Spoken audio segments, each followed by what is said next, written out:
Hi అండి. అందరికీ నమస్కారం. మన అమరావతి రాజధానిలో జరుగుతున్న అభివృద్ధి పనుల్లో భాగంగా శాశ్వత హైకోర్టు భవనం గురించి ఈ వీడియోలో తెలుసుకుందాం.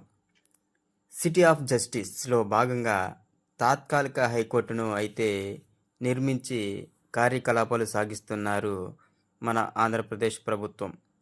అయితే ఇప్పుడు తాత్కాలిక హైకోర్టుకు ఎదురుగానే శాశ్వత హైకోర్టునైతే నిర్మిస్తున్నారు.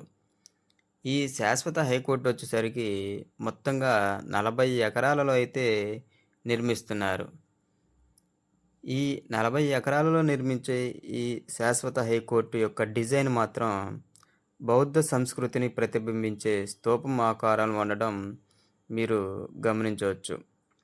ఈ డిజైన్ వచ్చేసరికి ప్రపంచ స్థాయి ప్రమాణాలతో గ్రీన్ బిల్డింగ్ కాన్సెప్ట్‌తో అయితే నిర్మిస్తున్నారు.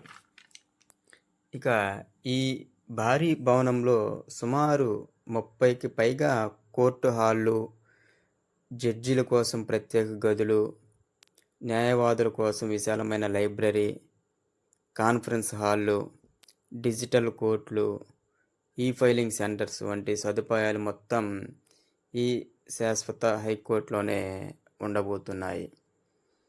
ఇక చూడండి, ప్రస్తుతం ఈ శాశ్వత హైకోర్టులో పనులు అనేవి ఏ విధంగా జరుగుతున్నాయో చూడండి.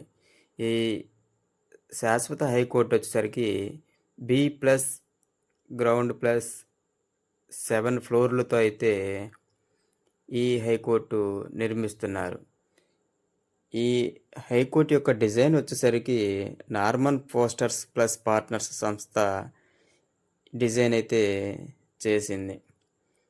ఇక ఇక్కడ మీరు చూస్తున్నది మొత్తం గ్రౌండ్ లెవెల్‌లో ఏ విధంగా వర్క్ జరుగుతుందో చూడొచ్చు. ఈ మొత్తం గ్రౌండ్ లెవెల్‌కి సంబంధించిన పనులు.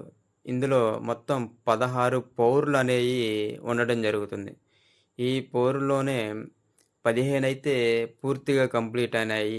మరొక ఒకటి మాత్రం పూర్తవ్వాల్సి ఉంటుంది.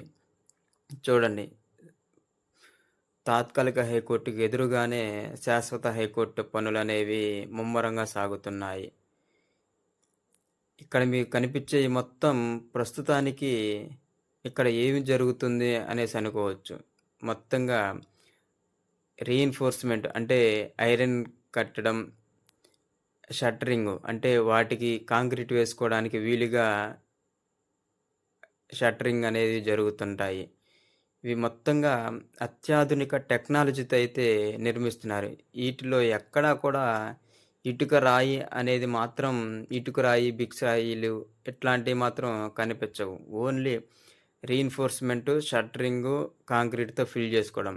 అచ్చంగా వీటితోనే అయితే ఈ అత్యాధునిక టెక్నాలజీతో అయితే ఇవి నిర్మిస్తున్నారు. ఎందుకంటే ప్రపంచ స్థాయిలో మన అమరావతి ఒక శాశ్వత గుర్తింపు అనేది ఉండే విధంగా అయితే అత్యాధునిక టెక్నాలజీతో నిర్మిస్తున్నారు.